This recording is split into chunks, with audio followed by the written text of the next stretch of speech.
Good afternoon, Tuscaloosa, Internet World, West Alabama, right here in downtown Northport. This is the Joe Gaither Show right here on BamaCentral and BamaCentral.com. Hope you guys are having a great week, just like I am. It's going to be a great Thursday. Hope it's going to be fun for you guys as we are getting up and getting geared up for the weekend. Alabama basketball playing on Friday, Alabama football on Saturday. Going to be a fun weekend ahead.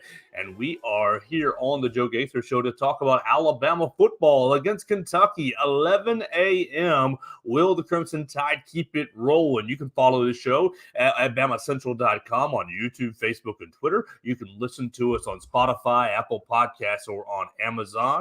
And, of course, you can find us at Joe Gaither 6 on all the social media machines. Send us your comments, questions, queries, and complaints. We're going to be welcoming in Aaron Gershon from the Cat's Paws 24/7 Sports today to talk about Alabama's opponent.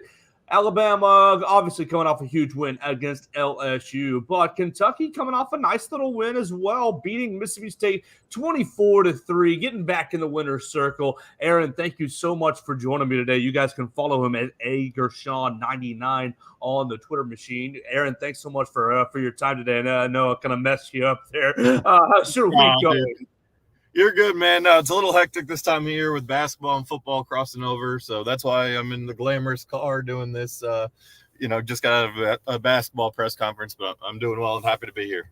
How was Coach Cal today? Pretty excited for the new year. It wasn't Coach Cal, it was a couple of players, but it was good, and they've got a young team this year, but they can really run in transition, and it should be a lot more fun this year than it kind of was last year for this basketball program.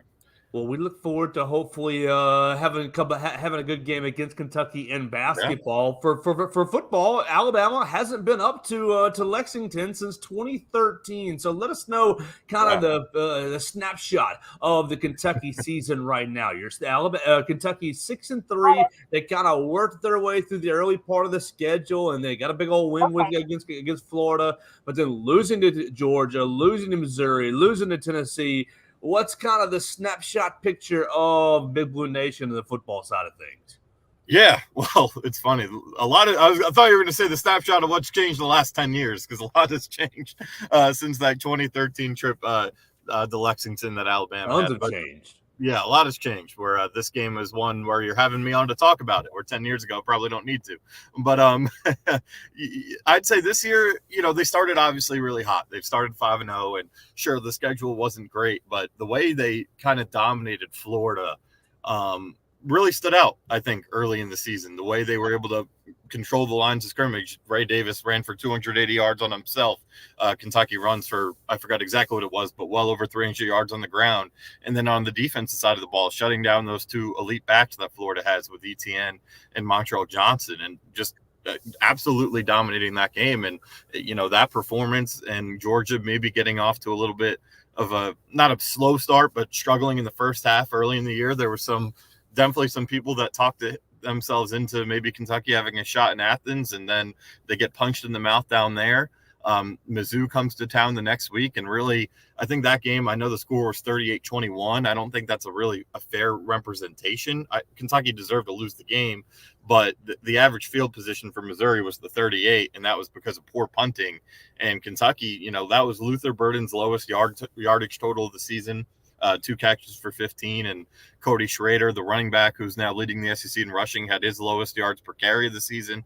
So Kentucky's defense did some good things in that game. They just couldn't really survive the short fields, and the offense only put up 21 points, but they were up 14-0 early. So, that game was a tough one. And then Tennessee, they played great offensively. They just couldn't get any stops on defense. So that set them to 5-3. But last week they were able to kind of play a pretty complete game. They kind of took their foot, which is something Mark Stoops likes to do when he gets a big lead in the second half, where it was kind of just play defense and run the clock out on offense. So that's why I think the score was 24-3. It probably would have been a little higher if Kentucky didn't call off the dogs a little bit, but they dominated that game. And, Mississippi State's having a tough year down there, but Kentucky needed that to kind of get their confidence, get their swagger back. And, now they sit 6-3 with a huge opportunity this weekend. Oh, absolutely. And so Big Blue Nation bowl eligible again. Mark Stoops has really given a sense of consistency and stability to the Kentucky program. The second longest tenured coach in the SEC, just behind Nick Saban. Yeah. So what's going to be the tell us about Devin Leary. Devin Leary transferred in from NC State. Seems like it started a little slowly, but just how has he assimilated into the Wildcats program? Yeah, he's playing much better these last two games than he did the first 7. I think that he's coming up. He had the torn pec last year in week 6. And I think that maybe there was some rust there. There was some getting used to this offense where at NC State, he played a wide zone scheme and they didn't, they spread the receivers out wide and they went with tempo, more similar, not like Tennessee tempo, but it's more similar to that than Kentucky's pro style offense, where it plays on the wristband and slower into the huddle and, really putting an emphasis on balance. So I think there was a little bit of a culture shock from that standpoint for Leary, and it took some time to adjust, but really it started to take off against Tennessee. The way Ray Davis was running the ball the first 7 games, Tennessee and Tim Banks, their defense coordinator, said it the next week, said, hey, our game plan was we're going to stack the box and we're going to make we're going to make Devin Leary in the passing game beat us. We're not going to let Ray Davis do it. And they shut down Ray Davis. But Devin Leary had a field day, threw for 372 yards, hit 8 different receivers, and really took off. And then last week against Mississippi State, had another solid game. I know the yardage was only 156, but he made some really nice throws, got out of some sacks and made things happen. And then late in the third quarter, he took a hit and kind of got his bell rung, and they decided to sit him out for the fourth quarter, but he's since been cleared and he's good to go for Saturday. So he's playing a lot better. It was definitely a slow start. I know the completion percentage is only at 57%. I think that has to do with his slow start. He definitely missed some throws, but Kentucky earlier in the season was having some drop issues at the receiver position, which have since it's been better in that aspect too. So, the passing game is starting to take off a little bit, but now it's kind of, they're just trying to, we're going to be 10 games in here and they're still just trying to find that balance and put a complete offensive performance together. They really haven't done that yet, where both phases of their offense are clicking and they're just putting up points consistently. And obviously this is not the ideal opponent to kind of get everything to click in one game, but I think they're closer than they've been all year to finally having the offense they kind of thought they were going to have going into the season. We're talking to Aaron Gershon of Cat's Paws 24/7 right here on the Joe Gaither Show. Alabama playing Kentucky at 11 a.m. on Saturday. All right, so how good is Ray Davis? Compare him to the rest of the backs in the SEC. Is he Quinshon Judkins, Logan Diggs, Jalen Wright? We all saw the big 288 number against Kentucky and thought, holy moly. But really, how good is Ray Davis? Yeah, he's a very good player. Look, I think he was probably even a little underrated going into this season. He ran for over 1,000 yards at Vanderbilt, which is pretty damn hard to do. He did that last season. And so this year, behind a better offensive line than he had at Vandy, he got off to a really hot start. I think what makes Ray really good is he's awesome after contact. I think he's 565 of his 903 rushing yards on the year are after contact. And he has really good vision. He sees holes and he's able to hit them. And he's also versatile. He has over 200 yards receiving. He has 5 touchdowns through the air. So he could do a little bit of everything. But the last couple of weeks, the opposing defenses have made it a point to say, hey, we're not going to let Ray Davis beat us. And, Kentucky struggled to run the ball a little bit. They only ran for, I don't know what the total yards as a team, but Ray only ran for 42 against Tennessee, 2.5 yards per carry. He did have a touchdown, but still just not a great day there. And then last week, I think he was around 3.5 yards per carry, had one long run, but for 14, but otherwise was pretty much held in check too. So, part of that is Ray, maybe just defense is selling out to stop him. Kentucky's guard play has been a little suspect the last couple of weeks up front. The tackles have been really solid, but the interior of the line hasn't played up to the standard they've kind of hoped so far. I wouldn't say overall all year, but definitely the last couple of weeks. especially last week. So, but yeah, no, Ray's a terrific player. He's a terrific human, really, to be honest with you. Is an amazing story. So, they're going to try to get him back on track this week and create that balance I was talking about there. All right, so Alabama playing Kentucky this week, and we kind of already outlined Kentucky's early season, 6-3. Yeah. What's the feel of Big Blue Nation? I mean, you get the big loss to Georgia, and Mark Stoops kind of has you guys can donate money too. Georgia bought a lot of good players, which is right. What's the general? I mean, Mark Stoops, all-time leader in wins for Kentucky, I believe. So, he's obviously we hit on the consistency just a comment or two ago. What's kind of the general feel of Big Blue Nation of Wildcats fans? It's okay. You're not going to really take down Georgia, perhaps, but just kind of is the general fan satisfied with the football program? Yeah, I think the expectations are starting to rise. Look, I mean, I think there's definitely an appreciation for what Mark Stoops has done here. I mean, 8 straight bowls.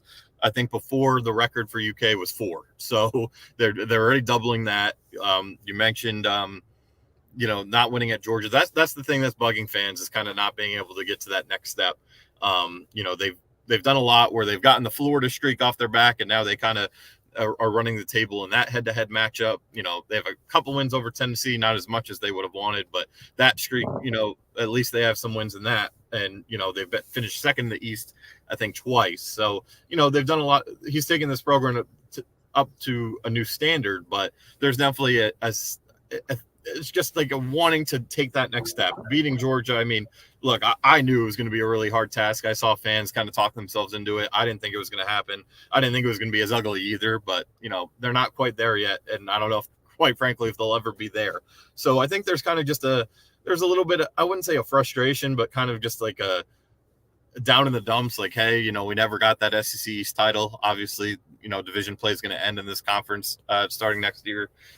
There's frustration that they haven't had that maybe marquee win in a couple of years now.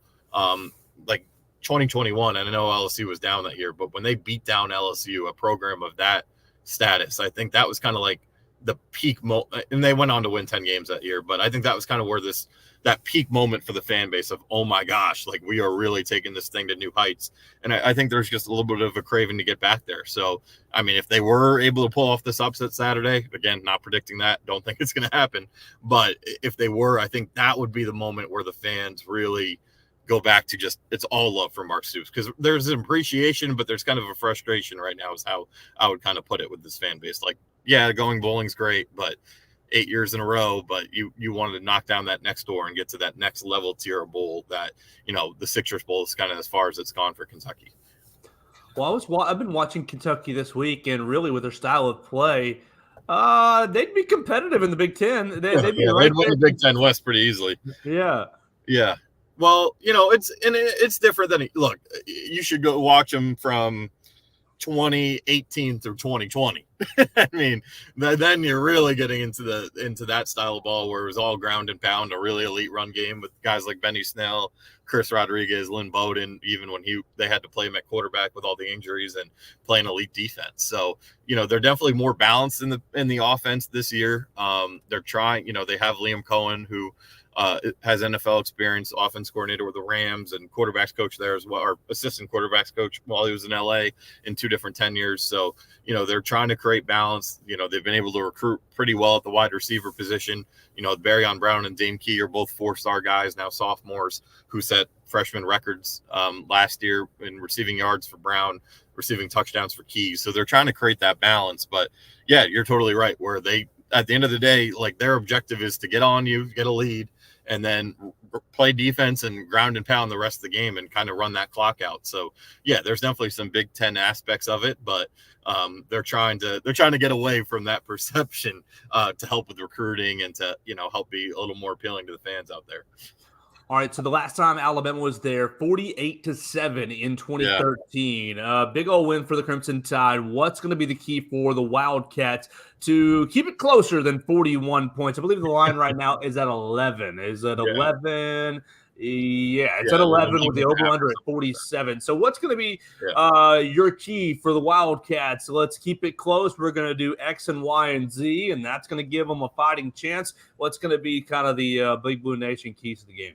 Yeah, well, again, a lot has changed since Kentucky is nowhere where it was 10 years ago. So I don't think it'll be that bad. It could, who knows, but I don't think so. But, yeah, I think starting on the defense side of the ball, I think you got to try to make Alabama one-dimensional. They're already, even if that means they beat you one way, I just don't think you can let them beat you in both aspects. That's what kind of got them killed at Tennessee, where Tennessee was able to run the ball down their throats and then do enough in the passing game to win. So I think if you're Kentucky, you want to keep Milroe in that pocket. I know, he's taken a lot of sacks this year. I think you want to make him stay in that pocket. And if he beats you with his deep ball, which he can, tip your cap. But you don't want to get run all over by Milroe or by those backs. You want to be able to I would hang your hat on just trying to let them beat you down the field. And if they do it, like, that is what it is. Like, big-time players make big-time plays in big-time games. So that's my key on the defense side of the ball. And then the offense side of the ball, I think it needs to be similar to how they've played the last 2 weeks and just mixing that run game in and finding some success. Average 4.5 yards per carry instead of 3.5.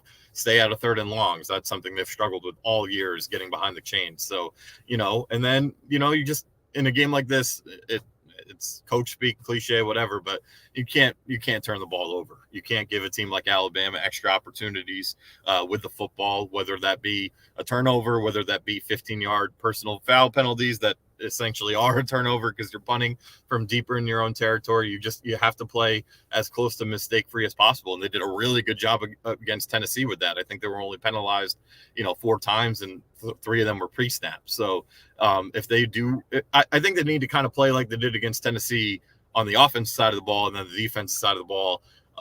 It just needs to be, again, trying to make Alabama one-dimensional, and if they beat you through the air, so be it. But I think it'd be wise to try to just limit that run game, limit what Milroe's able to do off script and with his legs, because I think that's when Milroe's at his best. And again, not taking anything away, I know how good of a deep ball he has. I know how good Jermaine Burton and Isaiah Bond have been the last couple of weeks, but I do think that would be the ideal way to go about it if you're Kentucky. We're hanging out with Aaron Gershon of the Cat's Paws 24/7. Just a couple more questions for you right here on the Joe Gaither Show on BamaCentral on a Thursday. Alabama taking on Kentucky on Saturday. All right, so tell us about one of our coaches. Eric Wolford came from Kentucky he's in his third year now. And a lot of people were really excited about bringing him on. He's kind of been sometimes well received, sometimes not, based on how many sacks the offensive line gives up. Right. What do you remember about Eric Wolford? Do you have any interesting Eric Wolford stories or anecdotes? What really do you think he brings to a team's offensive line? Yeah, so Wolford, that offensive line in 2021 that he had here at Kentucky had 3 NFL guys on it. So that was one of their better offensive lines, but it was kind of an inherited thing, right? I mean, I guess Dare Rosenthal, they got out of the portal. I forget how much Wolford had as, recruitment effort in that, or if that was, Vince Marrow and Mark Stoops more so. So, I mean, I don't want to not give credit to Wolford if that was his guy or not. Sure. But like Luke Fortner was a guy who's been here.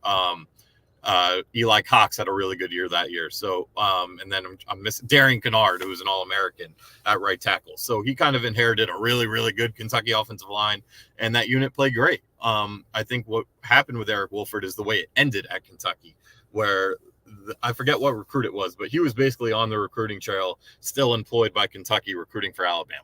And that did not sit well with Mark Stoops. That did not still sit well with the fans here. And, it was really interesting when, he left, and some of these younger players, they had a really tough year last year on the offensive line.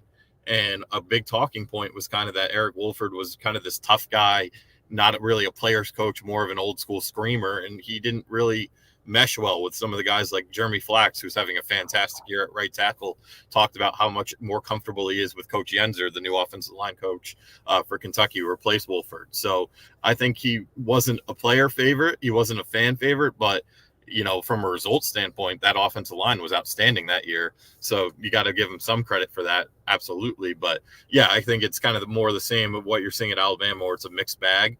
but for different reasons. So yeah, it was his depart. It wasn't that he left. Like, guys it's a compliment, I think, when a program like Alabama takes a coach from you. You know, same whenever I think Brad White at some point, LSU tried to hire him. They ended up with Matt House. Like, those are compliments to your staff.